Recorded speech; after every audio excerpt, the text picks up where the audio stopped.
আসসালামু আলাইকুম। কেমন আছেন সবাই? আশা করি আপনারা সবাই খুব ভালো আছেন। আলহামদুলিল্লাহ আমরাও অনেক ভালো আছি। অনেক দিন থেকে চাচ্ছিলাম যে কম্পিউটারে এই টেবিলটা একটু গুছাবো, কিন্তু সময় স্বল্পতার কারণে গুছাইতে পারিনি। তো আজকে গুছিয়ে নিচ্ছি, তা ভাবলাম আপনাদের সাথেও শেয়ার করি। আর এই টেবিলটা বেশি দিনও হয়নি, আমি কিনে নিয়ে আসছি। তো সেই থেকে এটা এভাবে রয়েছে, এটা এখনও গোছানো হয়নি। তো আমি যেটা করেছি, আগে টেবিলটা খুব ভালোভাবে মুছে নিচ্ছি, কারণ এর ভিতরে প্রচণ্ড ধুলাবালি জমে গেছে।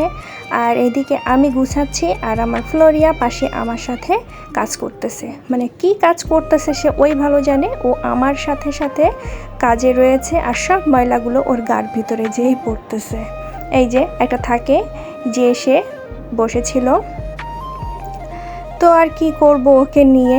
এই যে আমি এইটা সুন্দরভাবে সব কিছু পরিষ্কার করে নিলাম, নিট অ্যান্ড ক্লিনভাবে। আমি যে কাজ করতেই যাই না কেন, আমার বাচ্চাটা সবসময় ও আগে এসেই বসে থাকবে যে মাম্মাম কি কাজ করতেছে, আমি একটু পর্যবেক্ষণ করে নিই। তো যাই হোক, আমি সবগুলো সুন্দরভাবে পরিষ্কার করে নিলাম। আর এই ড্রয়ারের ভিতরে আমি যত ফার্নিচার মুছি, তো সব কাপড়, সফট যে কাপড়গুলো থাকে সেগুলো আমি এখানে রেখে দিই, তাহলে অন্য কোথাও রাখলে খুঁজে পাওয়া যায় না। তো একটা জায়গায় রেখে দিলে কি হয়, খুঁজে পাওয়া যায়। তো এই যে ফার্স্টে আমি যে কাজটা করতেছি, একবারে উপরে যে একটা থাক ছিল, সেই থাকের উপরে আমি একটা গাছ দিয়ে দিয়েছি। এটা কিন্তু অরিজিনাল গাছ, কিন্তু কি গাছ আমি জানি না। আপনারা যদি জেনে থাকেন তাহলে আমাকে কমেন্ট করে অবশ্যই গাছটার নাম বলে দিয়েন। অনেকটা তাল পাখার মতন গাছের পাতাটা, আমার অনেক দিনের ইচ্ছা ছিল, এই গাছের পাতাটা আমার খুব ভালো লাগে। তো এই জন্য এই গাছটা আমি এখানে দিয়েছি। আর এখানে হচ্ছে একটা ছোট্ট মোমবাতির ক্যান্ডেল দিয়ে দিলাম গাছের নিচে। এই ক্যান্ডেলটা আপনাদের ভাইয়া আমাকে দিয়েছিল বিয়ের আগে, তো সেটাই আমি ওখানে রেখে দিয়েছি। আর এই যে যে ঘড়িটা ছিল, এটা আমার জন্মদিনে আমার বোন আমাকে দিয়েছিল। আসলে ঘড়িটা এখন চলে না, নষ্ট হয়ে গেছে। কি কারণে কি সমস্যা হয়েছে জানি না, ব্যাটারি দিলেই হয়, আবার 2-5 মিনিট চলে আবার বন্ধ হয়ে যায়। আবার এখানে যে বাস্কেটটা দেখতেছেন, এটাও আমি একটা গিফট পেয়েছিলাম একজন। আমি এই ঝুড়িটাও এখানে দিয়ে দিলাম। আর এই যে আমার দুষ্টু বাচ্চাটা এখানে এসে বসে রয়েছে, আবার আমি এটা গুছাবো না, ও এখানে এসে বসে থাকবে।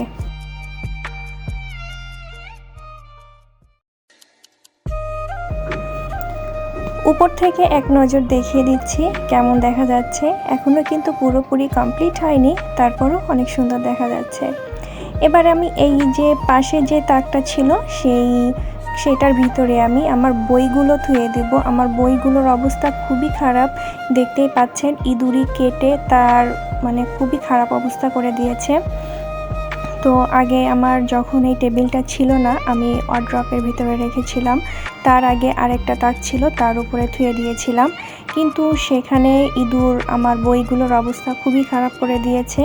আর এই যে দেখতে পাচ্ছেন ডিকশনারি, এটা যখন আমরা ক্লাস 4-5-এ ছিলাম, তখন আগেকার এই ডিকশনারিটা খুব চলছিল। তো ওইটা দেখেই আমরা ইংলিশের উচ্চারণ বের করতাম। এখন আসলে সচরাচর দেখা যায় না। তো এখন আসলে আধুনিক যুগ, মোবাইল থেকেই সবাই বের করে নেয়। তো ওইটা আমার কাছে ছিল, এটা আমি যত্ন করে রেখে দিয়েছি। আমার কাছে আরও একটা ছিল, ওটা আসলে পাচ্ছি না। তো এবার পরের যে তাকটা রয়েছে আমি সেখানেই দিয়ে দিচ্ছি। সেখানে আমার আরও কিছু বই আছে, সে বইগুলো ধুয়ে দিয়েছি। এগুলো আসলে স্মৃতি হিসেবে আমি রেখে দিয়েছি। তার কারণ হচ্ছে আমি যে পড়াশোনা করেছি তার একটা স্মৃতি। কি বলবো, কিছু বলার নাই। আপনারা অনেকে বলতে পারেন যে হ্যাঁ, পড়াশোনা করেছে তার আবার স্মৃতি রাখা দরকার কি। তো এগুলো হচ্ছে আমার লাস্ট মানে বিবিএর বইগুলা, এগুলো আমি রেখে দিয়েছি। এগুলো আমার স্মৃতি হিসেবে থাকবে।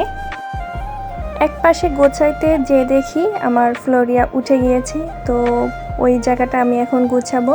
আর এই যে ঝুড়িটা, এটা আমি আমাদের বাড়ির সামনে একটা ওয়াজ মাহফিল হয়েছিল, সেখানে একটা আঙ্কেল নিয়ে আসছিল এই ঝুড়িটা। আমি সেখান থেকে এটা কিনেছিলাম। এটা কত দিয়ে কিনেছি আসলে আমার খেয়াল নাই, অনেক দিন আগে কেনা এটা। তার উপরে আমি হচ্ছে কিছু ন্যাচারাল গাছ দিয়ে দিয়েছি এখানে।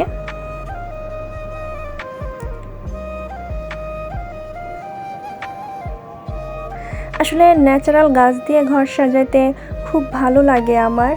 আর রুমের ভিতরে একটা ফ্রেশনেস ভাবটা থাকে, আর অক্সিজেনটাও ভালো পাওয়া যায় ঘরের ভিতরে যদি গাছ লাগানো হয়।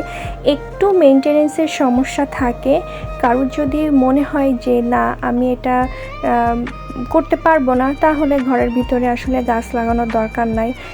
ঘরের ভিতরে গাছ লাগালে অনেক সময় গাছ মারা যেতে পারে। তো এইখানে আমি একবারে উপরের তাকে আমি একবারে ন্যাচারাল আরেকটা প্লান্ট দিয়ে দিয়েছি। এটা হচ্ছে মানি প্লান্ট। এই মানি প্লান্ট গাছটাও আমি তৈরি করেছিলাম নিজে। মানি প্ল্যান্টের গাছটা কয়েকটা যদি ডাল কেটে নিয়ে আসা যায়, কোথাও যদি পেয়ে থাকেন তাহলে নিয়ে এসে লাগিয়ে দিলে অনেক চারা তৈরি করা যায়। আর এখানে আমি একবারে সামনে যে তাক, বইয়ের যে তাক রেখেছিলাম তার সামনে আমার একটু স্পেস ছিল, সেখানে আমি একটা স্নেক প্ল্যান্ট দিয়ে দিয়েছি। আর স্নেক প্ল্যান্টটা ঘরের যত দূষিত যে বাতাস থাকে বা দূষিত কিছু থাকলে সেটা তারা শোষণ করে নিয়ে একবারে শুদ্ধ অক্সিজেনটা তারা দেয়। এই স্নেক প্ল্যান্টটা অনেক উপকার আমাদের জন্য। আর এখানে আমি হচ্ছে আরও একটা জিনিস দিয়ে দিলাম, সেটা হচ্ছে ক্যান্ডেল। এটা একটা হেরিকেন ছোট্ট ক্যান্ডেল, এটাও অনেক সুন্দর। ওইটাও আমি গিফট পেয়েছিলাম আমার বার্থডেতে। আর একবারে নিচে যে ল্যাপটপ রাখার যে জায়গাটা থাকে তারই সামনে আমি এটা তৈরি করেছিলাম। এটা অনেক আগে তৈরি করেছি। সেটার ভিতরে আমি কিছু পার্পেল হার্ট গাছ দিয়ে দিলাম, পানির ভিতরে রেখেছি ওটা। আর এটা হচ্ছে একটা রিমোট, আমি এটা হচ্ছে আমাদের ফ্যান লাইট হচ্ছে আমি রিমোট দিয়ে কন্ট্রোল করতে পারি, ওইটা রেখে দিয়েছি। আর এখানে একবারে সামনে যেটা, সেখানে আমি এখন ল্যাপটপটা রেখে দিলাম।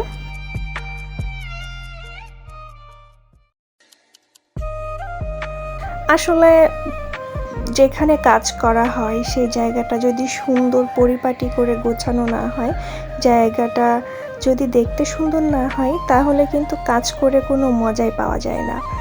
আর এখানে আমি আমার অ্যাকোরিয়ামটা দিয়ে দিলাম ল্যাপটপের ঠিক পাশের সাইডে। এই অ্যাকোরিয়ামটা আমি কিনে নিয়ে আসছি, কোত্থেকে কিনেছি, কত টাকা দিয়ে কিনেছি এর আগের ভিডিওতে আমি দেখিয়ে দিয়েছি, আপনারা চাইলে দেখে নিতে পারেন। লিঙ্কটা আমি ডেসক্রিপশন বক্সে দিয়ে দিব। হ্যাঁ, এর ভিতরে কিছু ন্যাচারাল গাছও ছিল, কিন্তু এই যে দুষ্টু মাছটা সব গাছটা আমার কেটে দিয়েছে। এই জন্য আমি ন্যাচারাল গাছটা উঠিয়ে ফেলে একবারে সাধারণভাবে রেখে দিয়েছি। শুধু নিচে একটা পাথর দিয়েছি, তাছাড়া আর কিছুই না।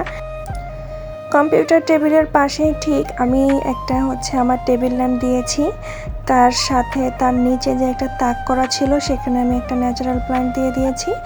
আর আমার আজকে পড়ার টেবিল বা কম্পিউটার টেবিল গোছানোর আইডিয়াটা আপনাদের কেমন লাগলো আমাকে কমেন্ট করে জানাবেন। যদি ভালো লেগে থাকে তাও জানাবেন, যদি আরও কিছু পরিবর্তন করা লাগে সেটাও আমাকে জানাবেন।